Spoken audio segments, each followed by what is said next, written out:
Welcome to Python life YouTube channel. So మనకు చాలామంది అడిగిన క్వశ్చన్స్ ఇదే, ఏంటి నాకు కోడింగ్ అంతగా ఇష్టం ఉండదు, సో కోడింగ్ లేకుండా నేను ఐటీ జాబ్ చేయగలుగుతానా, చేయొచ్చా సార్ అని ఇలా అడుగుతుంటారు. సో చేయొచ్చండి. సో మొత్తం కోడింగ్ ఉండదు అన్నది ఉండదు, అలా కొద్దిగా లైట్గా ఉంటుంది కోడింగ్. సో మీరు మళ్ళీ కింద కామెంట్లలో దీంట్లో కూడా కోడింగ్ ఉంటుంది కానీ అనుకోకండి. సో ఉంటుంది, కొద్ది వరకు ఉంటుంది. ఇప్పుడు కొన్ని జాబ్స్ ఏముంటుంది, మీకు కోడింగ్ నాలెడ్జ్ ఉన్న వాళ్ళనే తీసుకుంటారు అక్కడ కూడా సరే, కానీ అక్కడ కోడింగ్ వర్క్ ఎక్కువ ఉండదు. సో మీరు కోడింగ్ తక్కువ వచ్చిన వాళ్ళు, అసలు కోడింగ్ సైడ్ ఇంట్రెస్ట్ లేని వాళ్ళు, సో లైట్గా నేర్చుకున్న వాళ్ళు ఈ జాబ్స్ అయితే మీకు చాలా సూటబుల్ అయింది. So 7 highest paying IT job that don't need coding skills. కొన్ని జాబ్లకి అయితే కోడింగ్ స్కిల్స్ అవసరమే లేదు, కానీ కొన్ని జాబ్స్కి అవసరం అని చెప్తున్నాను. కొన్ని లైట్గా అవసరం పడుతుంది. సో చూద్దాం. సో మన ప్రజెంట్ ఉన్న డైనమిక్ వరల్డ్ ఆఫ్ టెక్నాలజీలో మనకు కోడింగ్ స్కిల్స్ అనేది ఎసెన్షియల్, కానీ కోడింగ్ స్కిల్స్ తక్కువ అవసరం ఉన్నాయి, కోడింగ్ స్కిల్ అవసరం లేని జాబ్స్ కూడా ఉంటాయి, మంచి ప్యాకేజెస్ వస్తాయి. ఆ జాబ్స్ ఏంటో ఈ వీడియోలో చూడబోతున్నాం. ఏవి 7 చూద్దాం.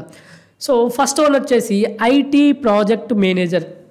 సో ఐటీ ప్రాజెక్ట్ మేనేజర్ ఏంటంటే ఇతను ప్రాజెక్ట్స్ మీద మొత్తం చూసుకోవాలి, ప్రాజెక్ట్స్ టీమ్స్ అన్నింటినీ కోఆర్డినేట్ చేసుకోవాలి. సో మీకు ఒక బడ్జెట్ ఇస్తారు, ఆ బడ్జెట్లోపే మీరు ఏమంటారు మన ప్రాజెక్ట్ని కంప్లీట్ చేసుకోవడానికి ప్రయత్నించాలి. నువ్వు శాలరీస్ కానీ లేకపోతే మిగతా అంత బడ్జెట్ నువ్వు కరెక్ట్ వేలో మేనేజ్ చేసుకొని ఎలాగైనా ప్రాజెక్ట్ కంప్లీట్ చేయాలి. అండ్ మనకు టైం టు టైం డెలివరీ చేయాలి. సో ఇతనికి వితౌట్ కోడింగ్ స్కిల్స్ ఇతనికి ఏముండదు, ఓన్లీ ప్రాజెక్ట్ యొక్క మేనేజ్మెంట్ మాత్రమే చూసుకోవాలి. సో ఇతనికి ఐటీ ప్రాజెక్ట్ మేనేజర్. సో మీరు కూడా ఐటీ ప్రాజెక్ట్ మేనేజర్ కావాలనుకుంటే కావచ్చు.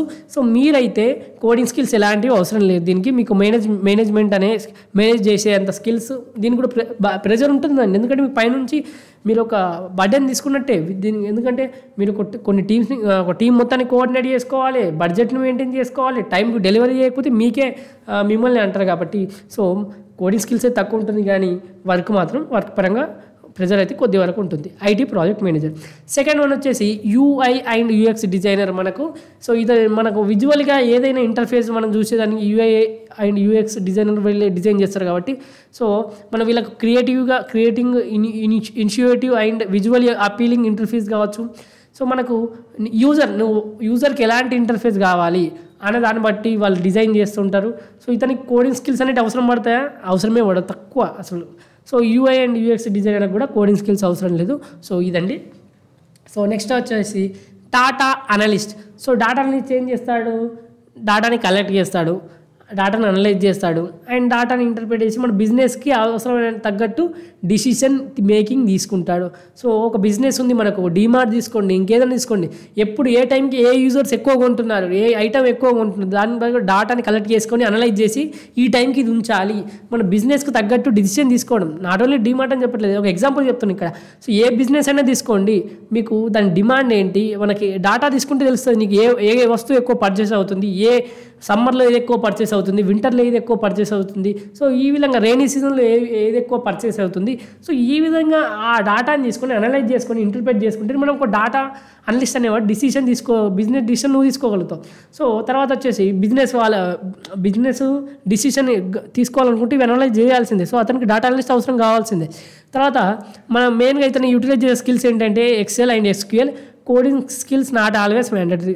కోడింగ్ స్కిల్స్ ఇతను కూడా అంత మ్యాండేటరీ ఏమీ కాదు, ఎందుకంటే డాటాతోటే వర్క్ చేస్తాడు. ఎస్క్యూఎల్ అయితే ఎక్సెల్ అవసరం పడుతుంది. తర్వాత వచ్చేసి టెక్నికల్ సపోర్ట్ స్పెషలిస్ట్. సో మనకు ఇతను ఏదైనా టెక్నికల్ ఇష్యూస్ వచ్చినా కూడా యూజర్స్ని గైడ్ చేయడం కానీ, సో మనకి ఏదైనా అసిస్టెన్స్ ఇవ్వడం కానీ, ఏదైనా ప్రాబ్లమ్ సాల్వ్ చేయడానికి, సో మన కస్టమర్ సర్వీస్ స్కిల్స్ ఉంటాయి ఇతని దగ్గర. సో కోడింగ్ నాలెడ్జ్ అనేది beneficial but not essential. Coding knowledge ఉంటే మంచిదే, కానీ అవసరం లేదని చెప్తున్నాను. టెక్నికల్ సపోర్ట్ స్పెషలిస్ట్ అనేవాడికి ఏదైనా టెక్నికల్ ఇష్యూస్ వచ్చినా యూజర్స్కి గైడ్ చేయడం కానీ, అప్పటికప్పుడు అసిస్టెన్స్ ప్రొవైడ్ చేయడం కానీ, సో ఏదైనా ప్రాబ్లమ్ సాల్వ్ చేయడానికి టెక్నికల్గా. సో ఇదైతే టెక్నికల్ సపోర్ట్ స్పెషలిస్ట్ చేస్తాడు. తర్వాత వచ్చేసి ఐటీ కన్సల్టెంట్. సో మనకేంటి, ఇతను ఒక ఎక్స్పర్ట్ అడ్వైజ్ ఇస్తాడు మనకు, ఏదైనా టెక్నాలజీ సొల్యూషన్స్ కావచ్చు, సిస్టమ్ పైన అసెసింగ్ చేయడం కావచ్చు, సో మనకు క్లయింట్స్ తోటి కమ్యూనికేట్గా అయ్యి మంచిగా ప్రాజెక్ట్స్ తీసుకురావడం కావచ్చు. ఇతను కోడింగ్ స్కిల్స్ అవసరం లేదు, ఎందుకంటే కన్సల్టెంట్ అవుతాడు. మీ కంపెనీకి ప్రాజెక్ట్స్ కావాలనుకున్నా మనకు ఐటీ కన్సల్టెంట్ కరెక్ట్ వేలో కమ్యూనికేట్ అయ్యి ప్రాజెక్ట్స్ తీసుకురావాలి. మన దగ్గర ఎలా ఉంది ఎఫిషియన్సీ, మనం తక్కువ డబ్బులలో మంచి ప్రాజెక్ట్ చేయగలుగుతామని క్లయింట్ని ఒప్పించగలగాలి.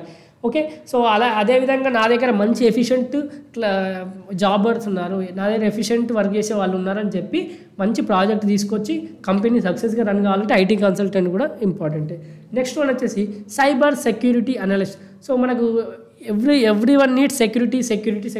సో మనకు ఇతను కూడా మనకేంటి ఏం చేస్తాడంటే మన సిస్టమ్స్ని సైబర్ థ్రెట్స్ నుంచి కాపాడడం కానీ, నెట్వర్క్స్ని మానిటర్ చేస్తుంటాడు, తర్వాత ఏదైనా ఇన్సిడెంట్స్కి రెస్పాండ్ అవ్వడం కానీ. సో కోడింగ్ ఎక్స్పర్టైజ్ అవసరం లేకుండా ఇతను అచీవ్ చేయగలుగుతాడు. సైబర్ సెక్యూరిటీ అనలిస్ట్ అనేవాడు చాలా చాలా ఇంపార్టెంట్. నెక్స్ట్ వన్ వచ్చేసి టెక్నికల్ రైటర్.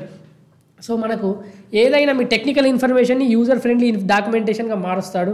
సో ఎవరైనా ఎక్స్పర్ట్స్ తోటి కొలాబరేట్ అవ్వడం కానీ, తర్వాత క్లియర్ కంటెంట్ ఇవ్వడం కానీ, ఈ విధంగా ఇతనికి ఎలాంటి కోడింగ్ రిక్వైర్మెంట్ లేకుండా టెక్నికల్ రైటర్ అనేవాడు మంచిగా ఏ ప్రోడక్ట్ నువ్వు లాంచ్ చేసినా దానికి ఒక డిస్క్రిప్షన్ రాయడం కానీ, టెక్నికల్గా రైటర్ రావడం చాలా టెక్నికల్ రైటర్ అని చాలా ఇంపార్టెంట్. మీరు ఏ కొత్త ప్రోడక్ట్ లాంచ్ అయినా చూడండి ఇంత డిస్క్రిప్షన్ రాసి ఉంటుంది. ఎవరు రాస్తారు? టెక్నికల్ రైటర్ అనేవాడు మన టెక్నికల్ ఇన్ఫర్మేషన్ని నువ్వు ఏం వాడావు, ఏం చేసావు అనే దాని గురించి డిస్క్రిప్షన్ అనేది ఇతను టెక్నికల్ రైటర్ అనే అతను రాస్తాడు.